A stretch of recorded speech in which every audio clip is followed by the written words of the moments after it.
for old radiators. It was the vastness I loved about the country, and the isolation. I could creep up the rutted gravel road, park my vehicle, and unpack my lunch, ease my seat back when I finished eating, watch the clouds drift by, if there were any clouds to be had, luxuriate in the solitude and the stillness, and most times enjoy a nap. On this blistering hot day, it had almost worked that way. I'd savored my ham and cheese sandwich, corn chips, and slice of store-bought orange spice cake, peeled and nibbled down a banana, poured myself more iced tea from my battered Stanley thermos, directed the car's AC away from my face, made a minor adjustment so my seat was less erect, and tried to decide whether to gawk or snooze. But my thoughts wouldn't stay away from the buzzard. I returned my seat to its upright position, stepped outside to relieve myself, brushed a few cake crumbs from my lap, slipped back under the steering wheel, and aimed my souped-up Dodge police cruiser off the ridge. I thought I knew where the buzzard had landed, and I wanted a closer look.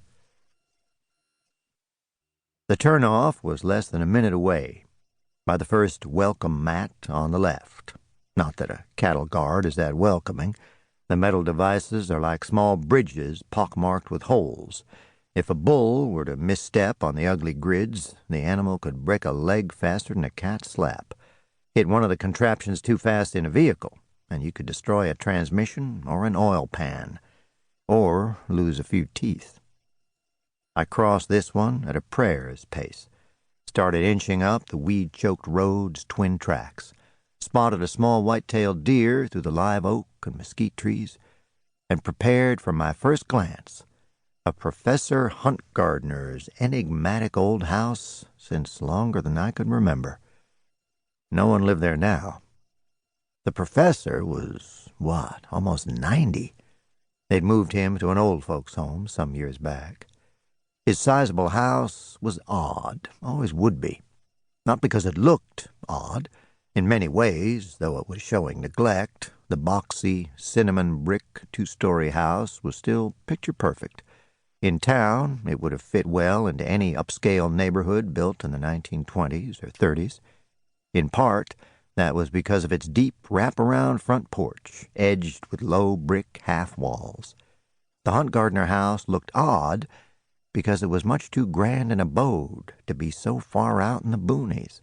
It was 30 miles from anywhere, and that was by gravel road.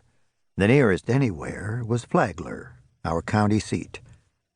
The professor's place of employment hadn't been any closer. The University of the Hills was one of 3 such institutions we had in Flagler. All were church-sponsored schools of modest enrollment. They were one of our 2 main claims to fame. The other one was the man now living in the White House. President Jim Bob Fletcher, James Robert to anyone from outside Abbot County, had grown up here.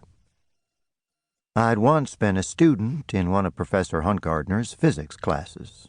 Not a very good one, student, that is.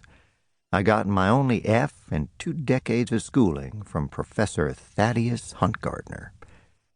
My dad had known Huntgardner, too. After both of them had retired, I'd driven Sheriff John out to the Huntgardner place a time or 2, and I'd been to it on a few other occasions. But none of those visits had sent a morbid rewrite of verse 4 of Psalm 23 rocketing through my mind. This one did. Yea, I have walked into the darkest valley, and I have seen all evil. Chapter 2. The nose often announces death before the eye can register it, for chemical reasons. Putrescine and cadaverine, to name 2, powerful smells produced by decaying animal matter. Think rotting meat bubbling in cheap dime store perfume. Then imagine that smell 100 times fiercer. Feel the stupefying stench as it coats your nose hairs, tongue, the back of your throat. Realize that holding your